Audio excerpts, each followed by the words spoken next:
All right, Mountaineer fans, football season's right around the corner. Before we get there, we're going to take a look back at the top 5 what if West Virginia moments. To do that, I have a very special guest with me, a longtime friend. I used to work with him at U92 Sports, Jimmy G. Jimmy G, welcome to the show, man.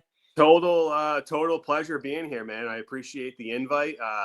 Whenever you have the chance to talk West Virginia football, you want to hop on it right away. It's you get it. You get this itch this time of the year. It's we're 50 days out, a little less than that, and you start saying to yourself, all right, well, here we go. Here comes another year. So you never know what could happen. So for those that don't know, Jimmy used to work with me at U92, so I'm repping the U92 shirt today. He was the program director there. Man, we had a lot of fun when we were there for sure.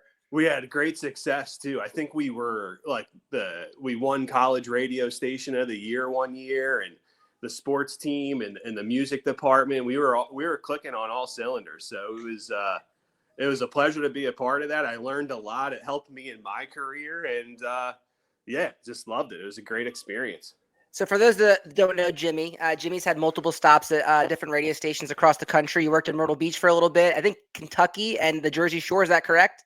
Yeah, I was all over the place for a good, I guess it was probably like 8 years doing radio. I was in Kentucky, Myrtle Beach for 3 years, the Jersey Shore where I'm from for another couple years, and had a fun radio career, learned a lot, and it helped me kind of branch off and do other things. And I'm in the home services world now. So heating, cooling, electric, plumbing. I do marketing and sales for them. So it's a great business, great industry. But, I miss radio here and there. And this is why I'm on today, just to do something fun. Absolutely. So if you can't hear anything behind me, there's a brutal thunderstorm going on in North Jersey right now. So wow. If you hear any lightning or anything like that, that's what's going on. But also for Jimmy, real quick, we want to share this. Jimmy's going to be a dad pretty soon, and he wanted to share what his wife made on Etsy. Go ahead. Yeah, she's got some skill on Etsy. It's the classic eat, poop, pit onesie. Natalie will be in it in August when she comes. So we're all pumped up. She'll be in this week 3. I can't wait.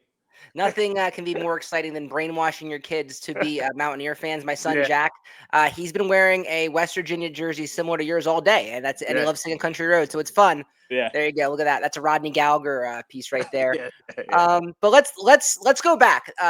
This is a fun segment I've been waiting to do for a while, and I wanted to talk about it with you. Yeah. And that is the top 5 what ifs of recent memory of the West Virginia Mountaineers. Because things could look a lot different for our West Virginia Mountaineers with a few things that could have changed. So I want to go over that with you today. Yeah, let's do it. Absolutely. And then we can always we can touch on a little bit of this season coming up too. I got some stuff prepared. Yes, I have the Rich Rod 2.0 era as well set. And then there's some things that we have to talk about because there's some serious things going on with the football program that we'll definitely touch on. So let's get right into it. All right, let's do it. Number five, what if? What if Rich Rodriguez, first off, what happens if they don't lose this game 13-9 to Pitt? Mm-hmm. And then what if Rich Rod never leaves for Michigan? So I want to give you the first crack at it. What do you think about this first what if? I'm one of those guys where you say things happen for reasons. This was a good topic to bring up right away. If he won that game, you probably would have won the national championship. Let's be real, right? They probably would have found a way in that one. But he left, and it is what it is. I think things happen for reasons. Eventually, he probably would have been filtered out here. That Big 12 transition period, as we know, was not easy. So I think fans would have been, this ain't working with Rich Rod when we're going up against Texas and Oklahoma. So I think things happen for reasons. I think he learned a lot about himself, and he's coming back here to a program where he thinks he can win, and I think he knows he can win. So maybe the next decade here, he has a chance to go out and win 2 or 3 or 4 Big 12 championships and really put a stamp on all of it and say, at the end of the day, it is what it is. He left and he learned a lot about himself, and it all works out in the grand scheme of things. We'll see.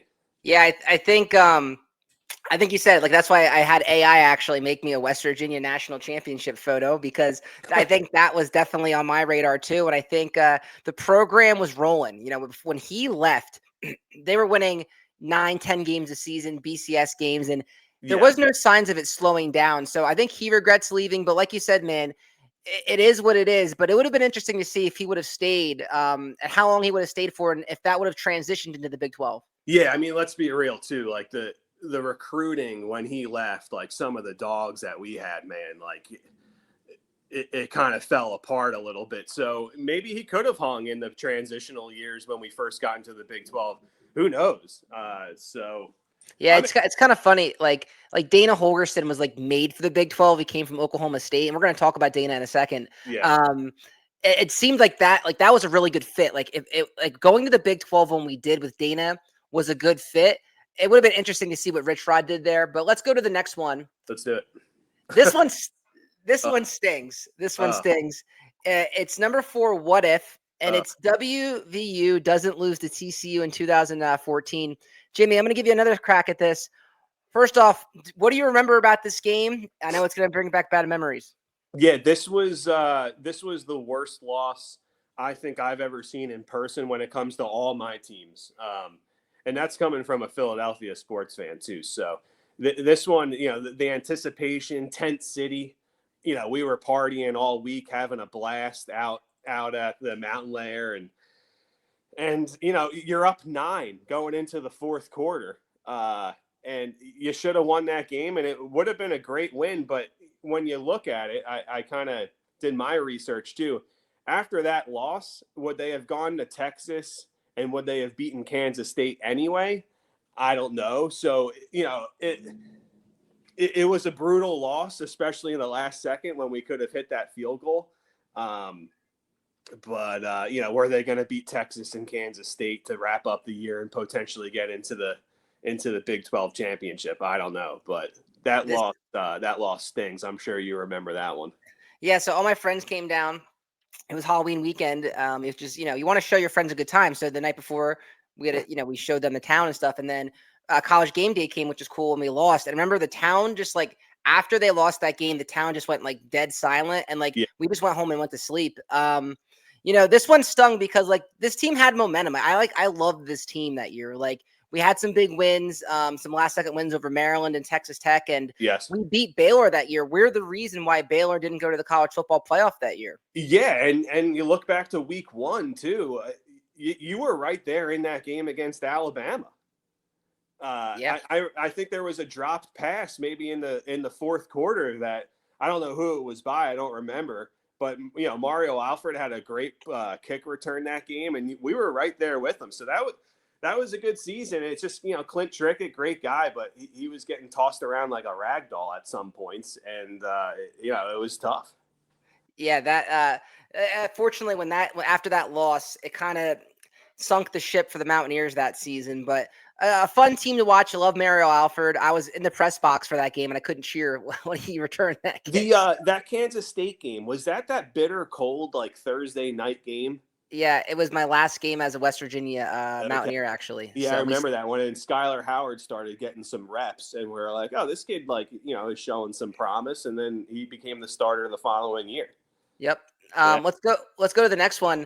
This one I think is like the biggest what if, and this is where the list really gets interesting. Yeah. So if you remember, 2018, West Virginia had to win one game at the end of the season to clinch a Big 12 championship, not to go to the championship. Yes. And going into the season, it was tailored as, if not now, when? Because we had Will Greer, we had Gary Jennings, we had David Sills, we had a great defense, we had multiple draft picks on this team. And it's like, if we can't go with this team, and there were a lot of seniors, when is it going to happen? So they blow an 11-point lead with like 4 minutes left at Oklahoma State. Ugh. Then you get another. That one was the most disappointing loss for me.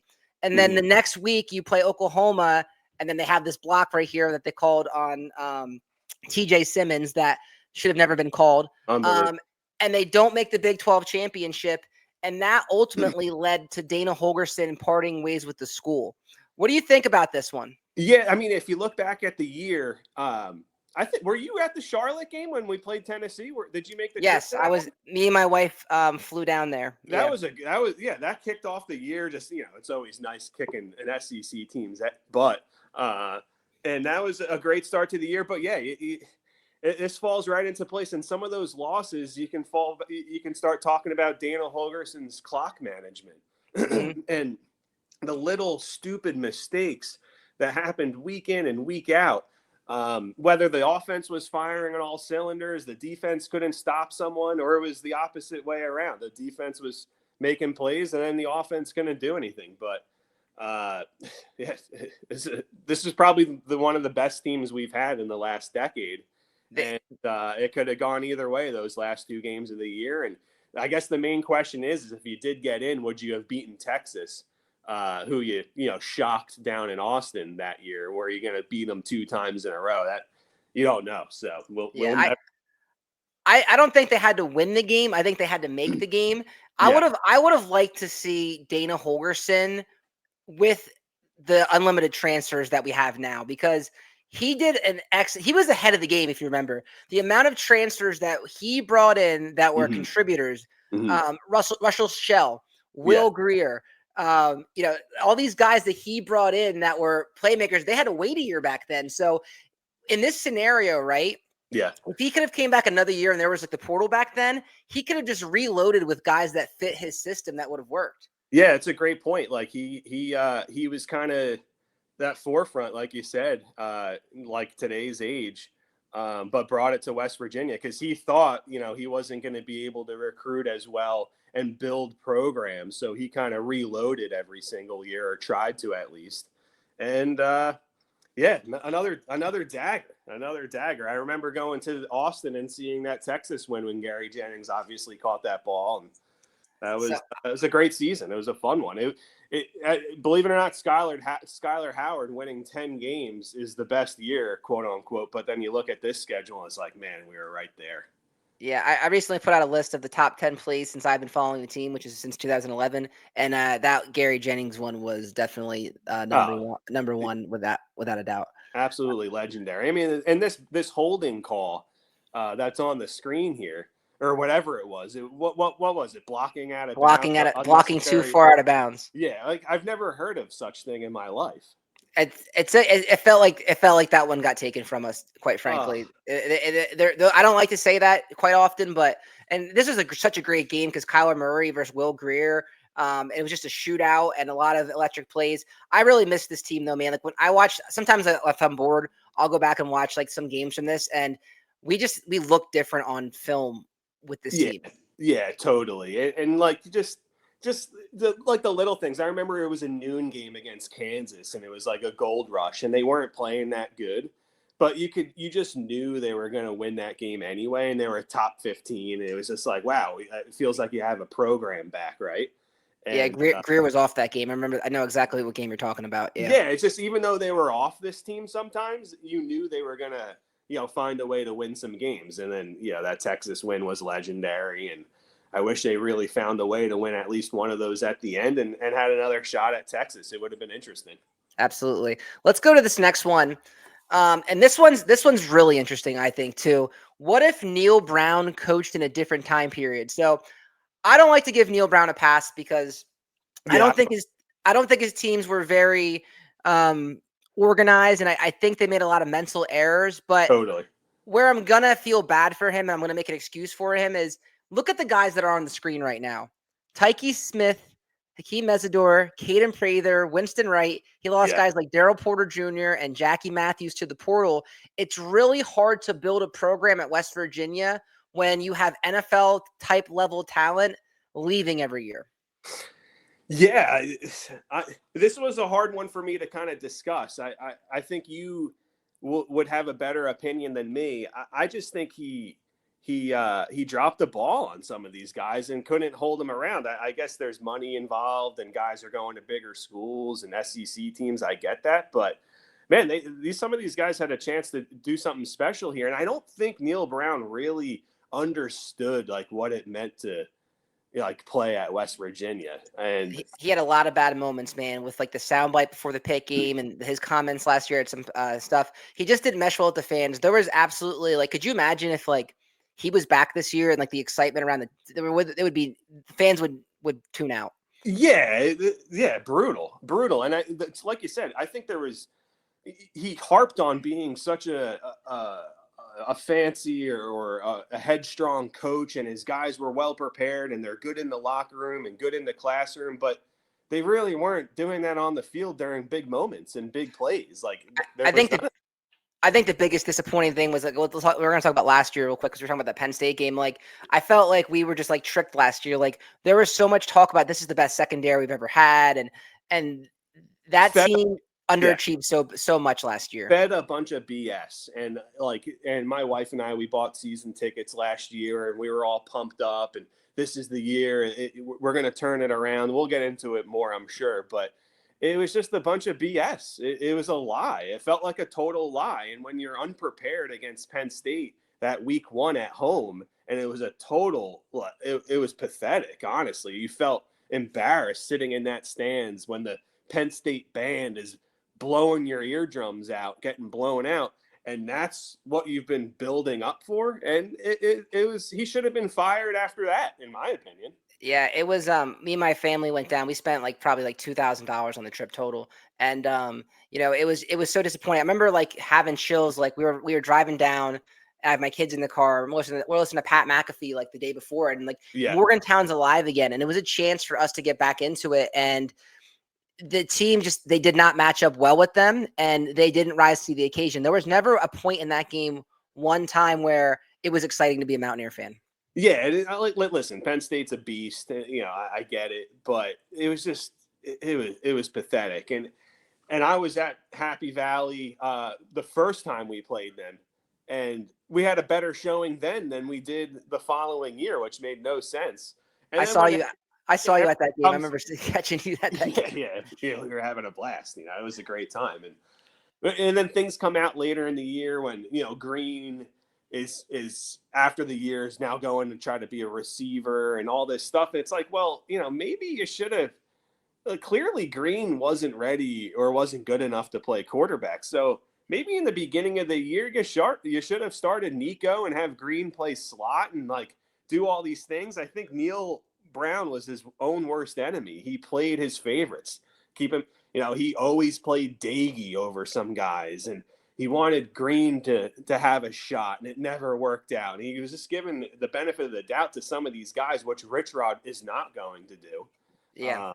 Rich Rod's going to play the best guy for the best position, and that's exactly what we need. And I think Brown kind of shot himself in the foot with trying to be a good guy rather than be a good football coach.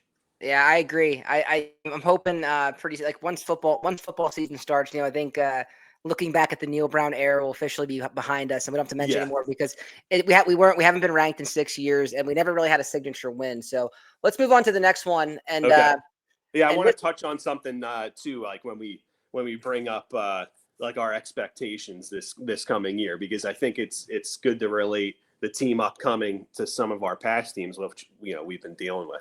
Absolutely. We're going to get there after this one. Yeah. Number one, what if WVU went to a different conference? So when I was there for the transition, so my first year at school there was the Big East year. The second year was the Big 12 year. And there was a lot of talks about possibly the ACC. There were some talks about the SEC taking us over Missouri. Mm-hmm.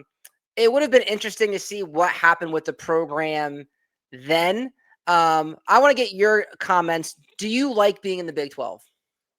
I think it's really starting to grow on me. When you look back at some of these fun games we've had, especially like TCU and opening up that first game when Gino went off against Baylor, and I don't know, I just think it's unique. It's fun. Texas Tech is always tough.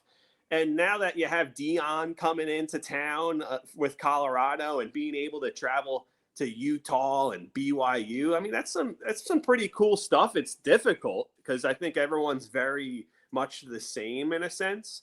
Do I wish we could be in the ACC and be close and hit up all the games? Absolutely. But I'm starting to kind of buy into the Big 12. I don't mind it.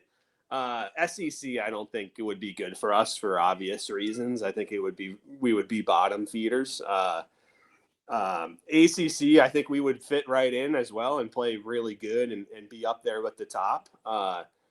Maybe one day I would have said, yeah, for sure, I would love to be in the ACC, but I want to win a Big 12 championship for once, like, geez, like, cut us some slack. I know. I think I'll take one in either basketball or football at this point. It's we haven't done it since I've been following the team. Yeah, baseball, the baseball championships feel good, but it's like it's not basketball or football, It's if they won a Big 12 championship, man, it would be like one of the more highlights of my life. It would be awesome. It would be sick. Me personally, like, I wish that we had more closer games. Like, if you were in the ACC, you wouldn't have to overschedule like you kind of are now to get those regional rivalries in. Yeah. I think there's pros and cons with the Big 12. I think the pro is right now, it's so wide open and anybody has a chance to win. I think the con obviously is the travel and things like that. But it, like you said, man, it kind of is what it is. Do you have any last thoughts on this one?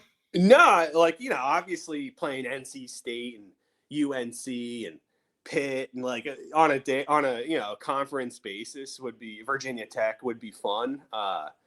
But we're not there. We're in the Big 12. So like you got to win what's on your schedule at this point. And I think it's getting to the point where with Oklahoma and Texas not in our conference, there's no more excuses. Like I'm ready to start winning football games and big games and start winning some conference championships. I think we're right there. We're good enough.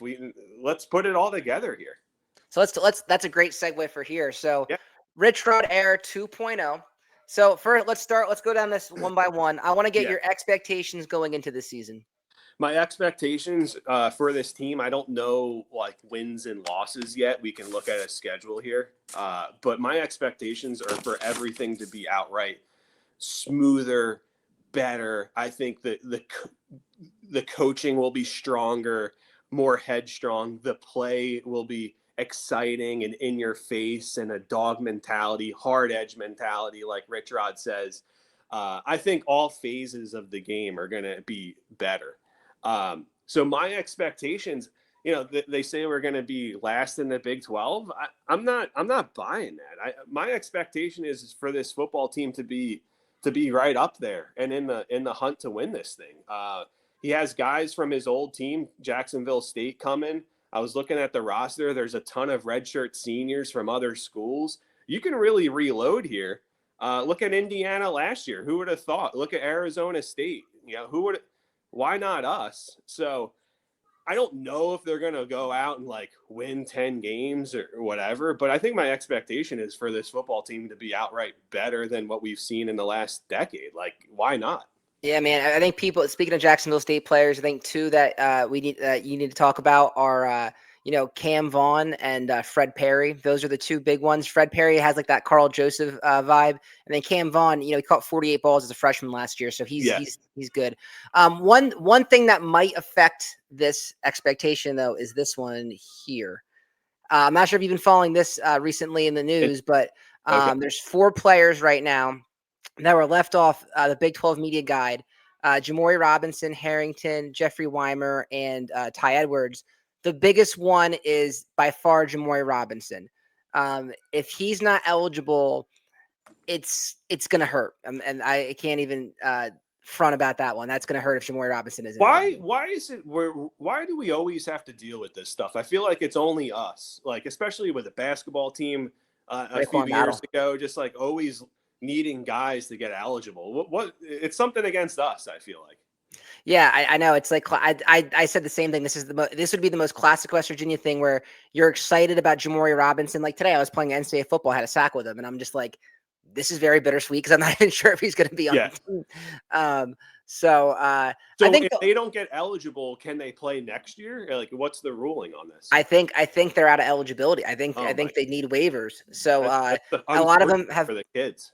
A lot of them have played at different schools and different community colleges. So it's very up to interpretation with the COVID years and things like that, who's eligible.